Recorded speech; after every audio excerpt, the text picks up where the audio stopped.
Response video to the modern mystic who, he's done this before, but it's a video called Money Printing. It's about quantitative easing, or when the government overtly, in some way, increases the amount of currency in circulation, so theoretically isn't directly borrowing money by going out and saying, we'll give you bonds, you give us money, and instead is just printing money to buy stuff.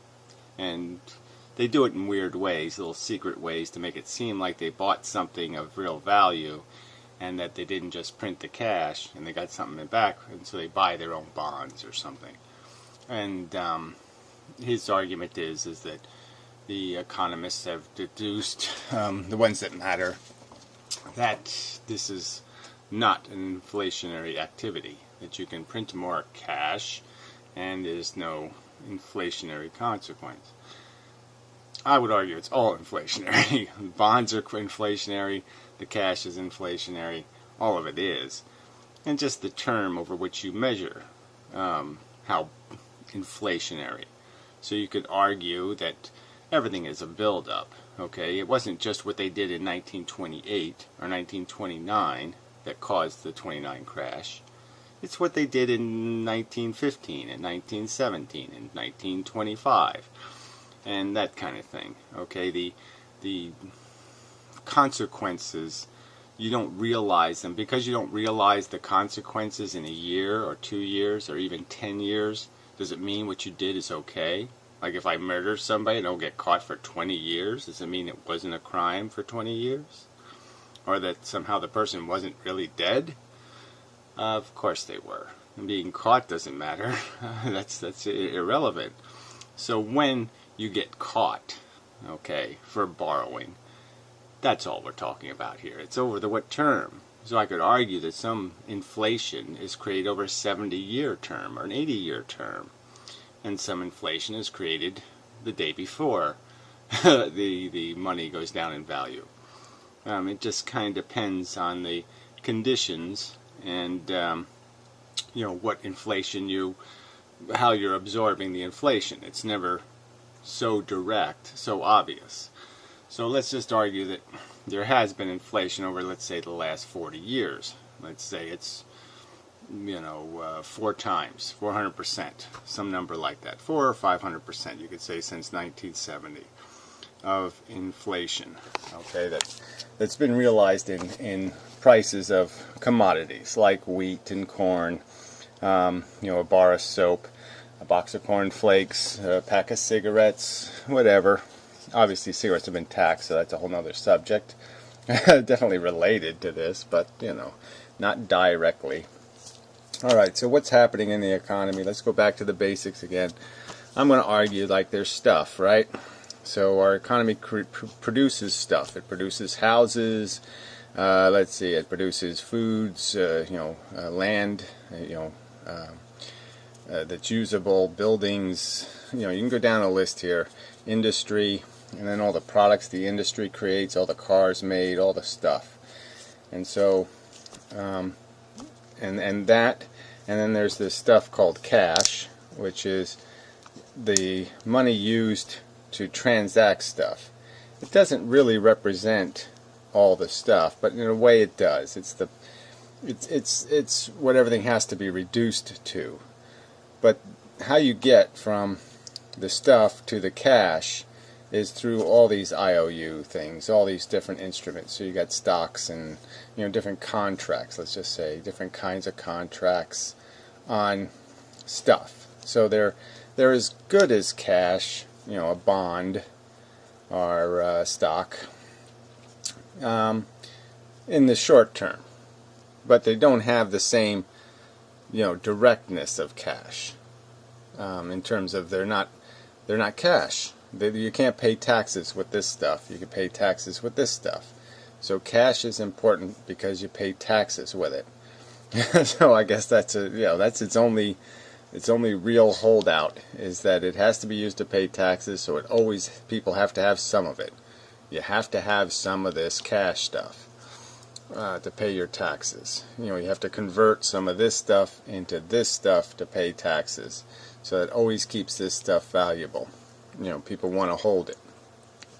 But all this stuff is illusionary value, right? I mean, we could say that a stock, only has value in a working economy. So as soon as the engine stalls, the stock price will crash. And the real value of its connection to stuff is, 1/2 or 1/4 or 1/10 or 1/100th. All right, it's penny on the dollar. So when you own a stock, you own a penny on the real dollar value of this stuff. So you own a contract that's paying off very well a year, as long as the economy's running, but the real asset value is garbage. So this is where the inflation really is, you could argue. All the inflation over the years is really built up in here. So as you're creating inflation, stock prices will go up. So what basically happens is, if the government buys, it's like when the government buys its bonds. If the government prints more, let's say it's got 6 trillion of this stuff in circulation now. I don't know what the real number is, and let's say 10 years ago it was 3.5 trillion. So there's been a pretty large increase in the amount of cash in the economy. There's also been an increase in the number of people in the society. And that's where cash gets a little funky. Because what basically controls inflation is the ratio of cash, this 6 trillion number, to the number of participants in the economy. Because that's what makes this cash have demand value. Again, it's this paying taxes thing that keeps cash valuable. Cash is just like any of these other contract papers, except it has this special, you can only pay taxes in this crap, value. Alright, so how to explain this inflation versus deflation. Alright, so say you have you've just gotten a bunch of money, $1 million. So you got $1 million. Where do you put it? What do you do with it? So do you buy a commodity like gold? Well, that's way overpriced. You got to figure, right? Everybody's bought that shit, and it's way expensive. Or you can buy corn, or you could buy, another commodity or oil, or you could buy stock, right? And what's paying off right now are these stocks, because the market's been going up. And this is the weird thing, right? As the value goes up in the stock market of the commodity price, somehow that's good because now you're richer because you own something of higher value, even though technically it doesn't seem right because now the value has gone up, so that's inflation. So it's like reverse inflation because you possess it, so you want the price to go up. But it's this old whatever goes up must come down kind of thing. But anyway, so say you got this money and you're saying, where do I put this to gain the most? So if the economy keeps running, the stock thing looks pretty good because it's going up. And so in 10 years you can expect a nice bulky increase. And oil, well, that's kind of flunky, right? It's 1 minute it's $25 a barrel. Well, not lately. And the next minute it's $125. So, and then these commodities are doing this 500% thing. They're doing this slow, gradual increase. All the food commodities and stuff. So the real point is, though, is as somebody playing the stuff market. So this is the stuff market, right? This is all the stuff. So you can buy the businesses, you can buy the inventory, you can buy, pieces of, in different forms, all of this stuff that's been produced by the human race. You can buy IOUs or claims to it. And obviously when your money is going into one kind of claim, it'll be going out of some other kind of claim. So this is where, understanding the checks and balances of where, when you put money into the economy, it depends on who's going up at the time and who's going down. So if people are in the mood to buy stock, putting money in the economy puts it into this funky market where, oh yeah, we all just got rich and we're getting richer and richer and everything is just great, no problems at all. And these commodity prices will go down because people will rush their money into this stock market. So if the stock market's going up, commodity prices will go down generally. Gold is another hedge kind of thing, so that one you can't really count with commodities because that's that's just another one of the gimmicks. That's almost like a stock. Gold will travel up with the stock market in kind of weird ways, but it's really just a hedge against fear. So anyway, so you got to understand the interplay between these things. So when you create more cash into the economy, just more money goes in. If it goes into the stock market, that'll be deflationary in the short run, because money will come out of commodities like oil and corn, and so those items will get cheaper because there'll be less bidders on the assets. So the stuff assets will go down in price because all the bidders are going into the stock market and bidding it up, because that's where they're all pretending they're getting richer. But the reverse is just as easily happens. And so if the reverse happens in 7 years, let's say, or 5 years, or whatever the time frame is, the term of this creation, the real inflation will be felt when it hits these commodity markets.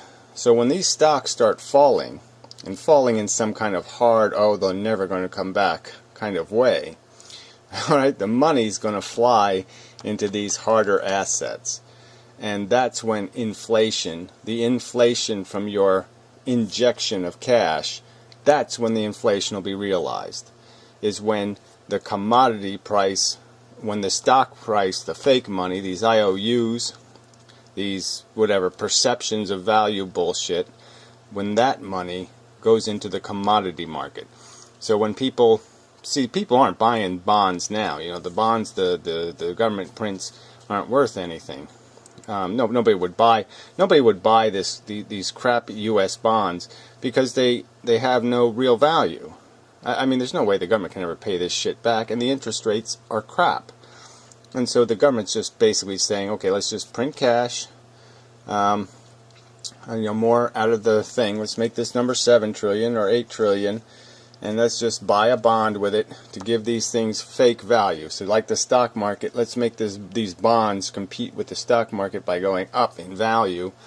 So people think, now they can pay a higher interest rate, but that's not going to happen. They're just buying them because no one else will. But it does retain the illusion that they don't go further down in price. You don't have to, like I said, you don't have to increase the premium on these bonds, which means the interest rate you're paying out, which is as that interest rate is almost nothing. As that interest rate starts to go back to normal would be what it is over time. Historically, you have to pay interest on a loan, and the government's getting away with not paying interest on the money it's borrowing by fakery, by making them artificially. But yeah, it's all artificial. I mean, I don't think anybody really is buying them. I think it's just banks that are buying them and playing games with them, because nobody with money would say, yes, I'll put my money somewhere where I'm guaranteed to lose at least 1 or 2% a year.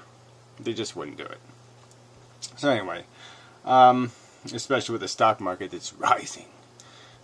So anyway, so the whole thing is the inflation is a matter of over what term of time.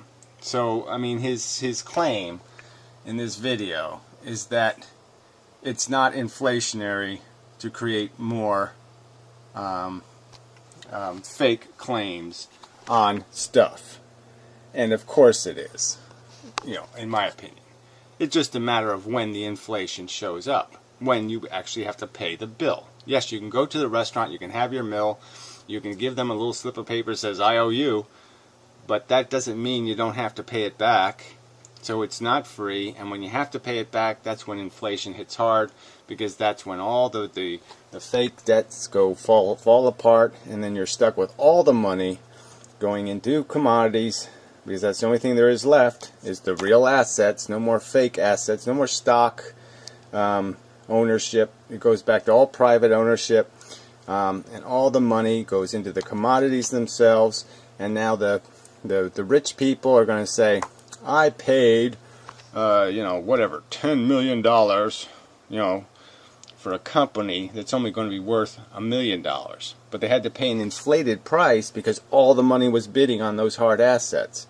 And so when you pay, say if you pay $10 million for a farm that's only worth $1 million, and only produces a $200,000 profit per year, you're going to have to raise prices to try to get your money's worth. And so, yeah, all the commodity prices go way up because all the rich people say, I ain't making no money on this asset. And then they might even say, I won't even farm the asset. And that's when things go dust bowl really bad, is that they even stop making food because they say, none of you people have enough money to pay me for it, so I'll just hold the land until it goes back in value. It's that kind of thing. Everybody will be just looking for, see, the stock is only worth a penny on the dollar. So everybody's just going to be running to try to put their money somewhere where it only loses half its value or a quarter of its value. When the real inflation shows up, when all this built up bullshit money comes back to anvil the human race, when the rich come to destroy you, and they are going to come and destroy you. I mean, this illusion that you can have free rich people is just so not clever. Rich people are not free. They are not a luxury. They are a corrosive, parasitic disease. It is rich people will kill your economy. They will kill your civilization. They probably killed Rome. They probably killed everybody who ever died in history was probably in one way or another killed by a rich motherfucking owning cunt. Especially one owning stock. Yeah. But this idea that you can create more claims on the limited amount of stuff in the world, and that somehow that isn't inflationary, in my opinion, is woo-woo.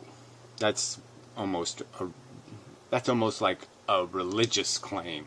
The magical, it didn't inflate prices by creating another IOU.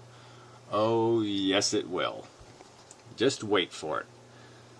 Just wait for it. Just wait for it. Okay, it's coming. Woo! Woo! Yeah, down the tunnel with the light on. Alright? So, yeah. Anyway. Not a very good video, Nick. Yeah. Just trust me. I studied all this, I know. It's okay, it's deflationary. You're all going to get richer if we print more cash. Yeah. Sorry, but come on.